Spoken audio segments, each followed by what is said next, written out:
Hello, it's Bodhivajra here again, and I want to give another short video on the subject of inner resources. This is the second one, and today I'd like to share some thoughts about thoughts.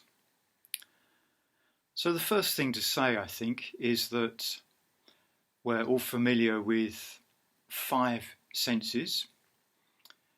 We see things, we hear things, we smell things, we taste things, and we touch things. Those are the common 5 senses, the 5 physical senses. But in Buddhism, there is a 6th sense, and this is the faculty through which we perceive thoughts. Thoughts and images come into our minds all of the time. And this is just one aspect of mind. This is an aspect of mind which perceives things which we call thoughts and mental images.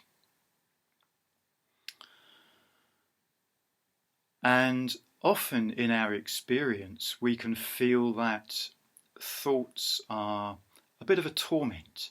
We have this constant barrage of thoughts going on, and it's bewildering. We first of all attach onto this thought, we go with that for a while, and then another thought comes up, and we go with that, and after a very short time we've forgotten what the thought previously was, even though we were so involved in it. We move from one thought to the next, one image to the next, one idea to the next, and in that way, our minds become very dissipated, very, all over the place, really. We hardly know what to settle on or how to settle on it. It seems to be a natural tendency of the mind to proliferate these thoughts and images if the mind is left to its own devices. When we first come to meditation, one of the first things we realize is how busy our minds are with thoughts and images. But what's interesting, I notice in my experience, is that all day, every day, we experience a huge number of sense impressions which come to us from what we call the external world. They come into our experience as images which are presented to our eye, the sense organ of sight. So we see all these images all of the time. Right now I can see things that are in my room. I can also see things which are in the background of this video behind me, the Buddha image and the flower and the candle and so on. There's all of these images. I can see a sofa and chairs, curtains, walls. And if I go outside, I will see again a constant array of images. But I don't experience that usually as a constant tormenting barrage of images in the same way that I might negatively experience my thoughts. So, sorry, just distracted there because my screen just went strange. I think it's okay. So, we see these images all of the time, and we hear things pretty much all of the time, and we experience thoughts all the time. And sometimes it seems that we're at the mercy of our thoughts, and we don't like that. We find that a kind of imprisonment. But I don't think we feel the same way about the things that we see in our visual environment. Just imagine how it would be if we were as concerned or hooked onto everything in our visual environment in the same way that we are with our thoughts, perturbed by them all the time, not knowing which thing to look at next, which thing to focus our attention on, which thing to ignore or push away.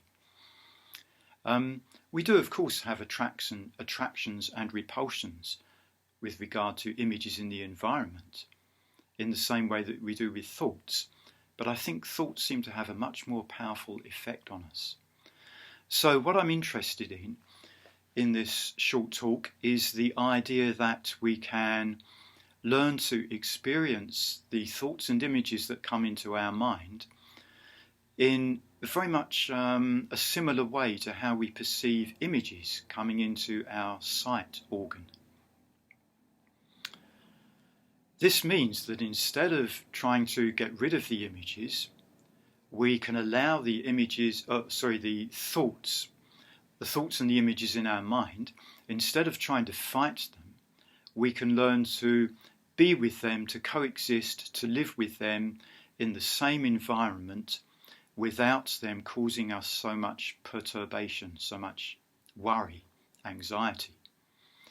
So instead of trying to free our mind from thoughts, all we're doing is allowing our mind to be free within the context or the environment of continually arising thoughts. It's not, in any case, it's not the case of wanting to banish thoughts completely.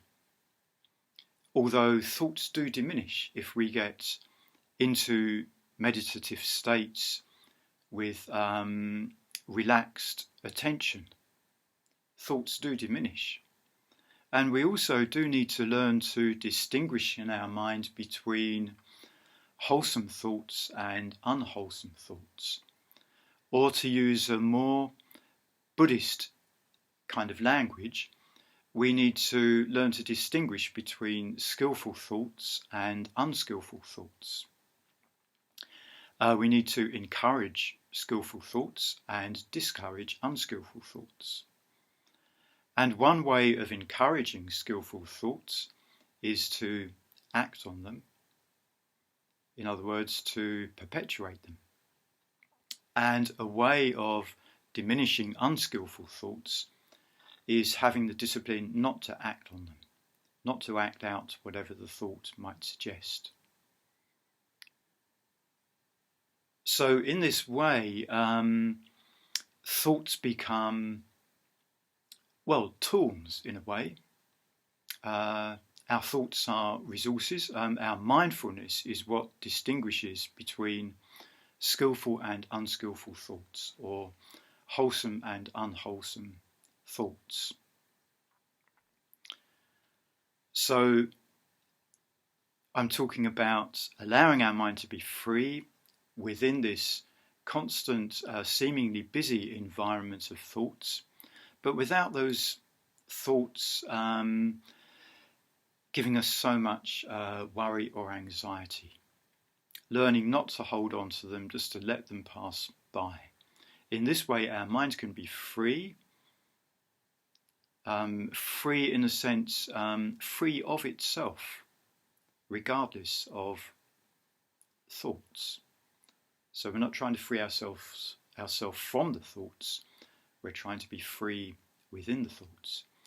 If we try to fight the thoughts, if we try to resist them or push them away, then we're just engaging in a very futile activity, which reminds me very much of an old Irish story about Cuchulainn fighting with the sea.